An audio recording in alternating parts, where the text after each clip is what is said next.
Recently, I just had someone ask me a really great question, which was, how do you make great professional connections? What's your secret to making great professional connections? And I never thought about it like that. Like, do I make great professional connections? And the more I thought about it, I was like, you know what? He's so right. I kind of do. And so it just got me thinking, what is it that I do that puts these great connections together? So I came up with 7 key points that I think are some rather unconventional tips with regards to connections, especially now during COVID, but this applies pre and post COVID whenever you're watching this. By the way, stick around to the end because the 7th point is the most, I think, valuable of the unconventional points I'm going to share with you today. So stick around to point number 7. I promise you don't want to miss that one. Let's go.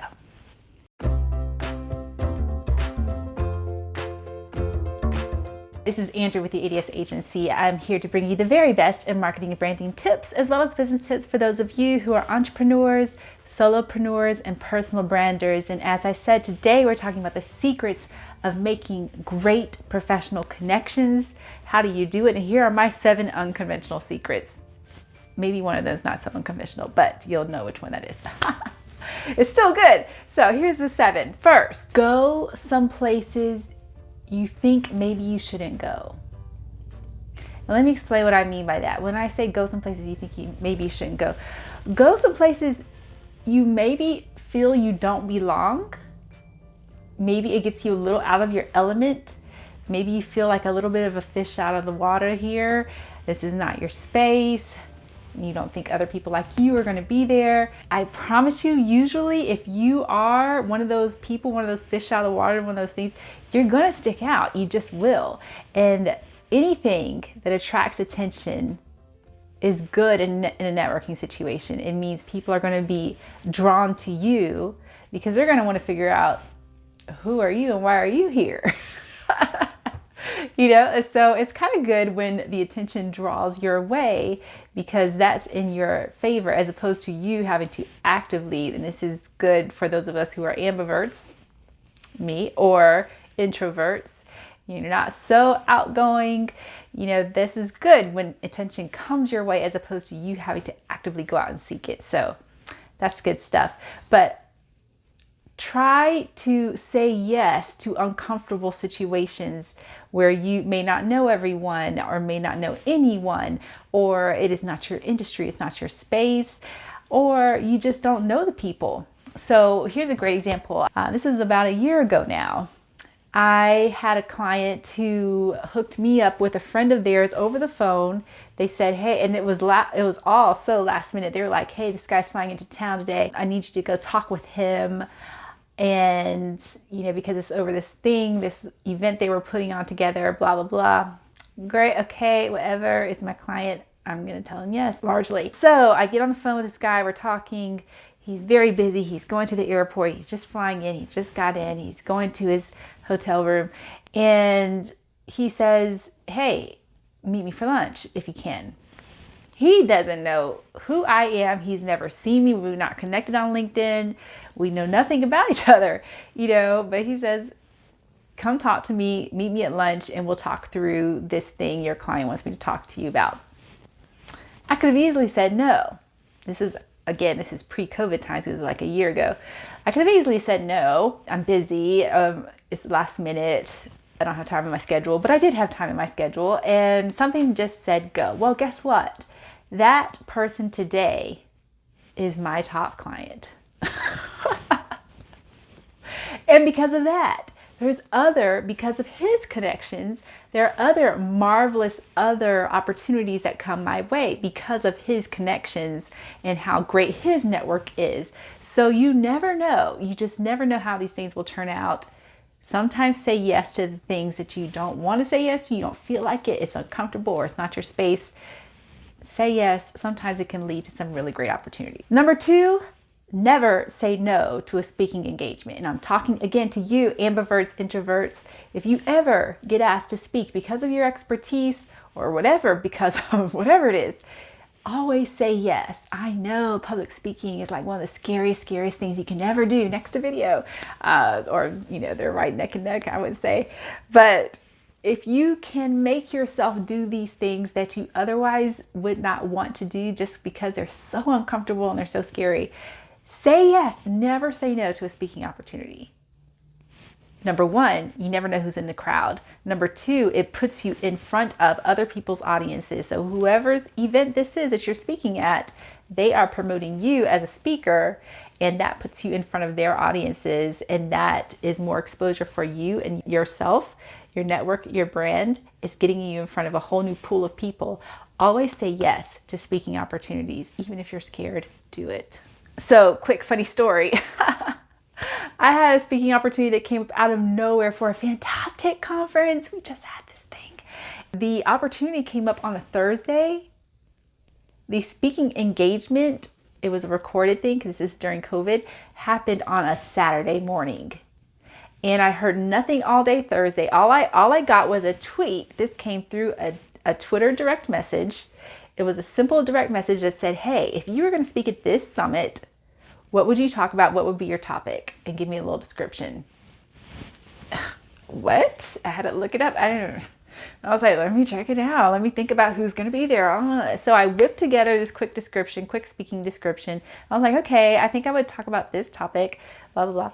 So I put it all together. I heard nothing all day for the rest of the day Thursday, all day for the rest of the day Friday. Saturday morning, I get an email that says, be at this hotel to be recorded by 3 p.m. Luckily, it gave me enough time because that topic was just a concept. I had to pull together the slides. I had to think through what are my talking points. I basically had to pull together a speech in the morning so I could be ready by the afternoon to go deliver this thing. And I could have easily said no. And I heard of a guy who actually turned it down. He said, no, I'm not going to do it because I'm not ready. I feel like I don't know the material. Blah, blah, blah, blah, blah. We can talk ourselves out of anything, but I'm challenging you to talk yourself into some of these opportunities. Talk yourself into it, because if you can do that, that summit that I spoke at was phenomenal exposure. And again, back to point number one of being in a place that you probably shouldn't be, there were people who are far more qualified to speak at that conference, just based on their numbers from what I was seeing. They're far more qualified to speak at that than I felt. And yet I had a great opportunity to do that because of this individual who was in my network. He happened to know me. He tapped me for this opportunity. I took advantage of it. Be ready. Say yes. Be ready. Number 3, do not judge a book by its cover. Do not judge a book by its cover. So there are people that I probably may have not ever spoken to at a networking event, and in COVID, this applies to your virtual spaces as well. If you're looking online at people and you're kind of sizing up their profile, you're like, this is not my target. This is not anybody that I see that would be helpful in my circles. I'll pass. I'm passing. It's so easy to do that, right? But sometimes it's helpful to pick that person that you may not otherwise talk to and speak to them. And I can think of so many times in a real world scenario, post-COVID, pre-COVID, when we were in a networking situation and I came across someone who was basically a wallflower. No one was talking to them. You could tell they're an introvert. They kind of didn't want to be there. They were off to themselves. I personally, my personality gravitates to these people because I understand how that feels. And I always want those people to feel comfortable. As an event planner and someone who invariably puts on events and all that good stuff, I never want anybody to feel excluded, like they don't belong. And so imagine if you are that person who reaches out to that individual who feels lost, lonely, unaccepted in a space. You're that person who reaches out to them and changes the game for them that evening because you chose to speak to them. How much might their world brighten up? And maybe it won't. Maybe they just really do want to be left alone. They got something on their mind or something. But generally, they don't want to be a wallflower. They want people to want to talk to them. I mean, that's just our human nature. So you be the person who reaches out to that wallflower, whether it's digitally or whether it's, in person, whenever we get to have in-person things again. Be that one that reaches out to the person who is all alone, because I'm telling you, you never know what that individual knows, who that individual knows, what their expertise is, their connections they may have, how they may help you, and how you may be of help to them. Okay? So do not judge a book by its cover. I have made so many wonderful connections by speaking to the wallflowers in a room, and some of those connections have changed my life dramatically. So again, talk to the wallflowers and don't judge a book by its cover, period. Number 4, do great work. Do great work. Your reputation will precede you. People will seek you out and you won't have to do a thing because your reputation precedes you. They'll come to you and they'll say, I heard you were the best at la la la. I heard you were the person I need to talk to. Yes, that is branding at work for you. That's your reputation at work for you. Okay, so doing great work actually is a really cool, unconventional way, a secret way to make great professional connections. And for those of you who are in the entrepreneur space, it can mean your next new client. Okay, good stuff. Number 5, help people. Be of help. Don't be one of these spammy people who are like, hey, I have XYZ to sell. Let me tell you about myself. Let me tell you about what we do. Well, this is not sales pitch time. And I know those of you who've seen networking, this is the one that's not so unconventional, but it is worth repeating. I have to say it. Be of help to people. Do not be in their face looking for a sale immediately, being selfish, basically looking for something that you want immediately. This is not about you. It needs to be about them. Okay? So learn first, think how to help people. When you meet people, think how to help them, not what can I get out of them. And this is a little bit anti-strategic networking objectives. You got to know who you're seeking and your target, and you got to talk to XYZ many people because this is a sales game. It is sales if you're in the whole world of sales. The whole world is persuasion. Yes, you want something, but other people want something too. And Zig Ziglar, I believe it was, said, if you help enough people get what they want, you can have whatever it is you want in this life. If you just help enough other people get what they want. You have motives, but other people have motives too. Help them get what they want. Number 6, take the time to talk. Again, you never know what people's connections are. So take the time to talk to people. You never know. You might think, oh, I'm so busy. I can't do this virtual tea with such and such.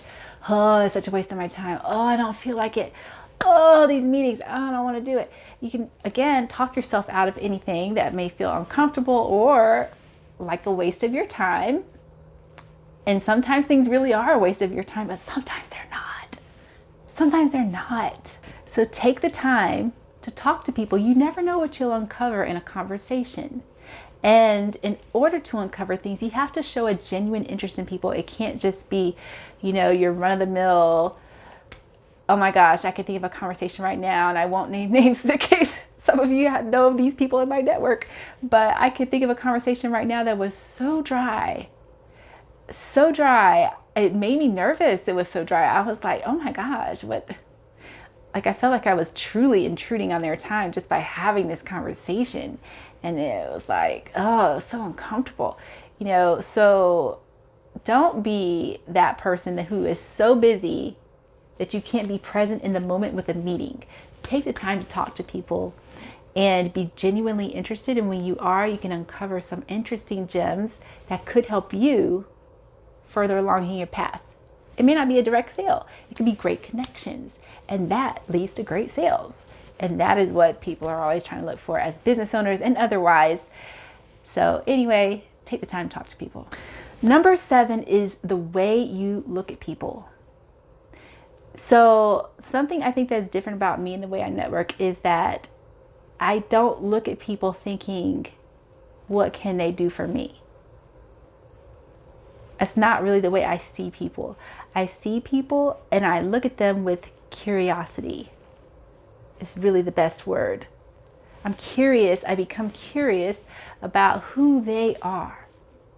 who they are, what they do, what their genius areas are, what it is that's going on in their life, at that moment, because everyone has issues, struggles, they want their life to be better. Everyone wants their life to be better. So there's always some pain point in there that they're dealing with. And I just become curious about their life, see if they'll open up and talk about something genuine to them. And so the craft, the art of doing that, even without knowing that you're doing it, is interesting to me. I think it's interesting just to connect with people from a humanity standpoint, and see what commonality might be there. Even if you two may be from seemingly very completely different worlds, what is the commonality that may exist? And can you understand each other on some level with some topic? Somewhere on some level with some topic, there is a commonality point that you can find if you think quickly and nimbly enough, within enough time, you can get there. And I think that is the interesting challenge with everyone that you meet. Point number 7 is to look at people with curiosity. Be, again, as alluded to in point 6, just have genuine interest. Take a genuine interest in people. Again, not for the sake of what they can do for you, but really just for the sake of who they are. How often do we want someone to see us, like really see us?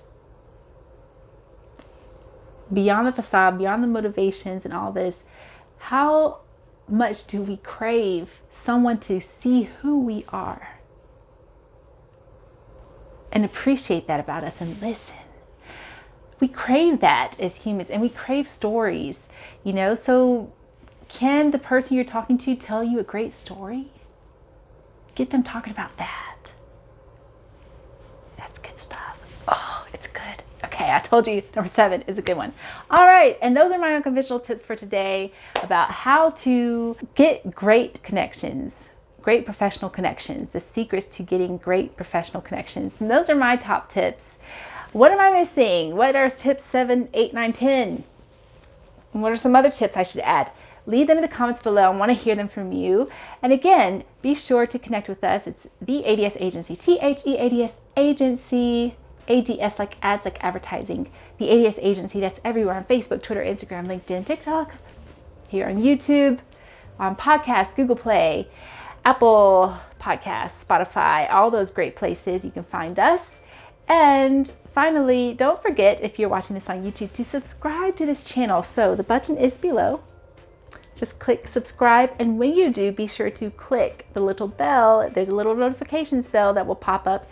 You must click that. You have to click it, or otherwise, I promise you, you will not see these videos again. You won't, and I want to see you. So if you came here, if you took the time to watch this video, say hi, leave a comment below. Let me know if any of this stuck out to you, was helpful to you. If I missed something that you thought was super critical, put it in the comments below. I definitely want to hear your tips. All right, people, and you have a great, marvelous day. Stay safe out there. If this is still COVID times, wear your mask. Wear your mask. Wear it. Yes. Okay, and I'll see you soon. Cheers.